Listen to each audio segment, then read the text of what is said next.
Hi, it's November 1st. I just got home from work way earlier than I thought I would, so let's talk about all the books that I read in October. I'll be honest, I would rather be horizontal right now, but that would involve getting changed, and I'm not going to waste a perfectly good outfit and makeup before I lie down. So, in order, what do we have? We had 3 DNFs, a couple of 3 stars, a couple of 4 stars, and 2 5 stars. It's quite a good reading month, to be fair. We'll start with my DNFs. So I had a spooky TBR that I put together for October, and I've read most of it. I think I've got like a book and a half left on that, so I made quite good headway. But the first one that I DNF'd was The Hemlock Cure by Joanne Byrne. I saw this coming. This was the one I was a bit dubious about. I picked it up during like an independent bookshop crawl thing, and it's set in one of those time periods where I'm just a little bit dubious about whether I will enjoy the story, because it's set in during like the witch trials, the 1600s, I want to say mid 1600s, and women were horribly oppressed and accused of being witches and tortured and all of that jazz, and like it's got to be a really specific story to navigate that well and still have me enjoy it. This book did not do that. It might work for other people, but it didn't work for me, so I DNF'd it. The second book I DNF'd, I'm not too fussed about this. This was Illuminations by T. Kingfisher. So I love T. Kingfisher. I've talked about her a lot. I got the Kindle version, the ebook of Illuminations, because it was a book by her that I hadn't read. I was trying to read her backlog, and it was a middle grade book, and in the end it was just too middle grade, and that's okay because the book wasn't meant for me, and that's not the end of the world. Younger readers would love it. It is a really cool setup about sort of the magic of paintings, I believe, and it's set in like faux Italy, and there's like a Pandora's box situation, and I didn't get further than that, but it wasn't for me. Even though it was T. Kingfisher, the middle grade thing put me off. I tried it, it's fine. It only cost me like £3, so it's not the end of the world. And the last book I DNF'd was A Day of Fallen Night by Samantha Shannon. So I was in 2 minds about whether or not I actually wanted to read this book. I really enjoyed Priory of the Orange Tree, but nothing stuck. Like, I remember enjoying the act of reading it, but once I had finished it, it left my brain completely. It made no lasting impact. And I was really torn as to whether I wanted to read A Day of Fallen Night afterwards, because that was what Priory left me with. So in the end, I got a copy from my library, and I'm glad I did, because I DNF'd it at 150 odd pages. I'll explain more why in the reading vlog I did of that, I think it was day. I did like a 12-hour reading vlog where I tried to read the whole thing, and then, spoiler alert, I DNF'd it, but I also did some other reading to make up the time. So if you want more details on that vlog will be up before this one, I think. I had 2 3-star books this month. The first was Belladonna by Adeline Grace. This was fine, as you might have been able to tell from the 3 stars. This was about a girl who could not die, who not necessarily befriended death, but knew about death and has a funny relationship with death. And she gets sent to her last remaining relative in a big old house with lots of family secrets, mysterious deaths, and she's got to work out what's going on, and she's got to prevent someone from dying. And I think there were some really cool, like, intricate bits, and I didn't see the end coming, which is always a good thing. But overall it didn't really leave a lasting impression on me, which is why it's only a 3-star. I think this is really enjoyable. It's young adult, and there is a romance element as well, if that's something that you enjoy. My other 3-star book was Sign Here by Claudia Lux. Now, this was one of my most anticipated books of the year. I pre-ordered the paperback because I didn't want to pay the extortionate prices for the hardback when it first came out. I don't often remember which books I pre-order, but this one kept popping up in my brain as, oh my god, I'm gonna love it. It's gonna be so good. It's gonna be so like sarky and funny, and it's about a devil in hell basically who has to try and ruin the last family member in order to get a full set of kind of. And it did that It was listed as horror, but I assumed the horror was going to be people being tortured in hell, so I was expecting gore. What I got was some of that, but also a really unsettling undercurrent of a sensitive topic that made me really, really fucking uncomfortable. And I don't think this book was marketed properly because it leans really heavily into the sarcastic devil in hell thing. Which, don't get me wrong, it is that, but that's only half the story because the other half is the family that he's trying to ruin. And the story around that family is really fucking dark. So this only got 3 stars. I didn't quite love the middle bit of this book. I felt like, I don't know, it just felt a bit weird. I didn't enjoy where the story went. The end was okay, the start was okay, but it didn't go where I thought it was going to go. It wasn't what I was expecting. And I was just a bit disappointed in the end, and I couldn't shake that feeling. So I'm sad about it, but Sign Here was only a 3-star. And then I have 5 4-stars. So my first 4-star was The Lunatic Cafe by Laurel K. Hamilton. This is, again, me plodding through these Anita Blake Vampire Hunter books. I'm getting there slowly. It's a 29-book series. All the books are roughly the same. They sort of fluctuate between 4 and 5 stars. I've not had one that's been lower than that so far, which is, yeah, great, fine by me. It's still a product of its time. These were written in the 90s, so I haven't come out with that era yet. She makes some questionable decisions. She meets some questionable people, and some very questionable things happen in the book. But it's a book that doesn't stop. Like, every page packs some kind of punch. There's either a revelation, there's an action, or there's twists. And she's just a really fun main character to read about. So I'm very happy to continue reading this series. Oh, this 4-star really surprised me. I read The Foxglove King by Hannah Whitten.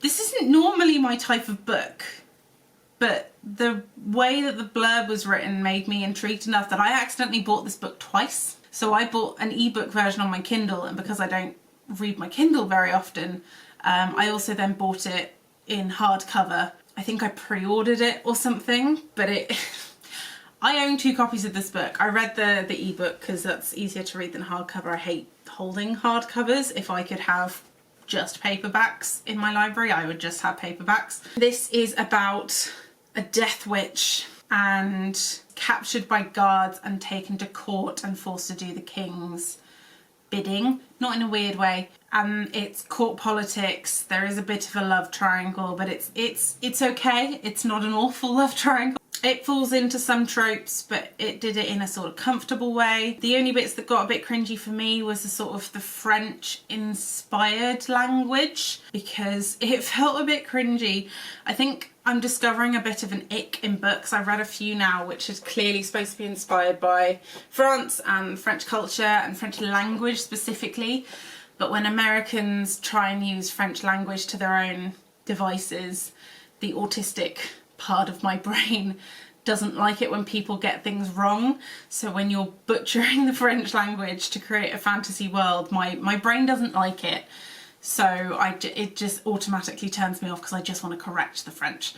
But the story was enjoyable. I would recommend this. It's a YA. There is a sequel coming out, and I actually do really want to read the sequel. The end was kind of a cliffhanger, and I'm quite excited to see where it goes. And I really wasn't expecting that when I started reading the book, so that got a 4-star from me. Then I read Nona the Ninth by Tamsin Muir. This was on Scribd, so I listened to the audiobook, and it was so good.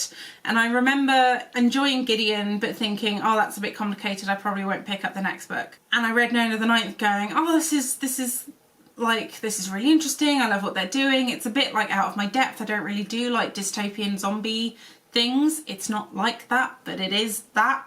If you've read it, you understand, because it's also sci-fi. But I really enjoyed it, and I was having to Google who people were because I couldn't remember them, and I couldn't remember what had happened, and it felt like there was a bit of a gap between what had happened in Gideon and what had happened in Nona. And it wasn't until I finished the fucking book that I realised that Nona is not the second book in the series. Harrow is the second book in the series, which is why I didn't understand anything, because I'd skipped a whole fucking book. So it shouldn't be as complicated as it was. I still enjoyed it, I still gave it 4 stars, but now I'm really fucking torn because I've read Gideon and I've read Nona, And I don't know if I want to go back and read Harrow, because I now know all of what happened in Harrow because I read Nona, and then Electo's coming out, and I just don't know what to do because I do really like the characters. I don't love the setting. I liked Gideon more than Nona because it was set. It could technically be a haunted house book, whereas Nona's was very much like post-apocalyptic sci-fi, which is so not my usual bag. So I'm really fucking torn. I don't know if I'm DNFing the series because it's just going to be too complicated to catch up. I would be interested to get some opinions from people who have read the whole series. Is it worth me going back to Harrow? Do I just plod on with Electo when that comes out? Do I just read the Spark Notes for Harrow? Because my issue there is I have a series tracker where I tick off all the series that I read.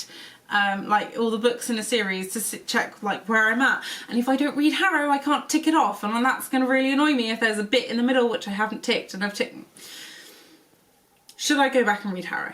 If you have read this series, can you please give me an answer so I don't have to dither over it anymore? Thank you. Then I read Book of Night. I didn't think I was going to pick this up again. I DNF'd this when it first came out because I thought it was shit. I am a huge Holly Black fan. Spiderwick Chronicles shaped my reading experience as a child, and I've read pretty much every Holly Black since. I am slowly growing out of her young adult stuff, so I was so excited when Book of Night came out and it was tailored for adults. And I didn't like it. So I DNF'd it the first time round, and it's the only Holly Black book that I haven't read that she has authored on her own. I haven't read the Magisterium Trials because they're not for me.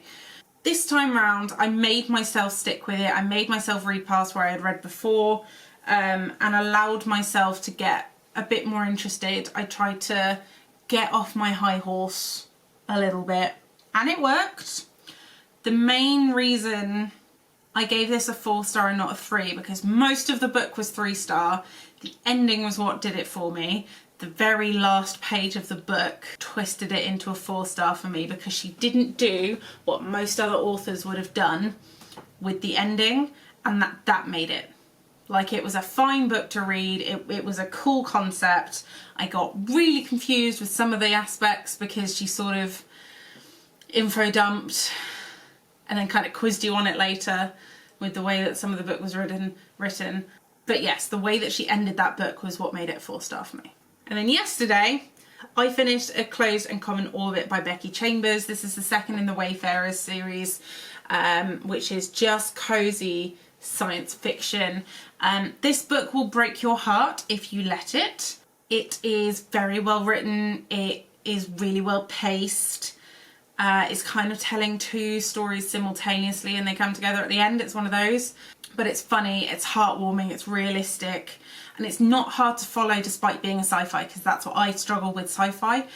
All the like technological stuff doesn't come naturally to my brain, which is why I tend to stick with fantasy, because that stuff does come naturally. I kind of understand the rules of fantasy. I don't always understand the rules of sci-fi. But this is good. This sci-fi series is good and I will continue to read it.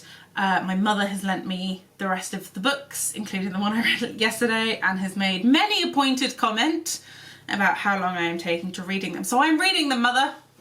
I'm reading them, okay? I have heard. I have listened to you. Then I have 2 5-stars. My first 5-star was It Takes Blood and Guts by Skin and Lucy O'Brien. I listened to the audiobook of this and it is so good. It talks about a side of the music industry that I haven't really seen. Skunk Anansie was a band I knew for Hedonism, their one single that came out when I was just getting into music. I didn't have a lot of access to music. I was living in Belgium. All I wanted to do was read Kerrang magazine and listen to like British radio, and I couldn't do that just because that wasn't a thing when I was that age. And I was living in the wrong country for Kerrang, which was very upsetting to me. But Skunk Anansie made a real like impression on me because I'd never seen a rock group with a black female singer before, and rock groups with female front women in general were really rare when I was first getting into music, so they made an impression on me. But it wasn't until much later that I started getting into the music and I really enjoyed the music, and listening to this book and then going away and listening to the music after having heard the stories behind it was just really impactful, and I enjoyed it a lot more than I thought I was going to. I hugely recommend the audiobook because Skin narrates it, she sings on it, but then the actual book itself has some really cool photos in the middle which like really help illustrate some of the stories that she talks about. I had no idea what huge events Skunk Anansi and Skin herself had like lived through and experienced, so that was really cool to listen to. So yeah, that was my first 5-star of October. And then on brand, my second was Such Sharp Teeth by Rachel Harrison. I DNF'd Cackle by Rachel Harrison a while back, and I didn't realise this was the same author until I looked at, like, I put her into my spreadsheet and she popped up as a name that I had already tried to read. This is a contemporary werewolf book that's told really bluntly, it's really realistic, it's really funny, it's heartwarming, the characters are people that I think I could be friends with. It's disgusting. It's really gory. This is a horror book, I should point out. This is horror. It's grim and vile, but it is really good. It's really heartwarming in places. It's frustrating. It makes you feel things, and it's just overall, it was such a good book. I gobbled it up, and that was my final 5-star. Let me know if you've read any of these books. I really would like to know about Nona and Harrow the Ninth and things, about whether I should be reading those or not. So please do let me know about that. And yes, I hope you have a lovely November, or are having, depending on how lazy I am with editing this video.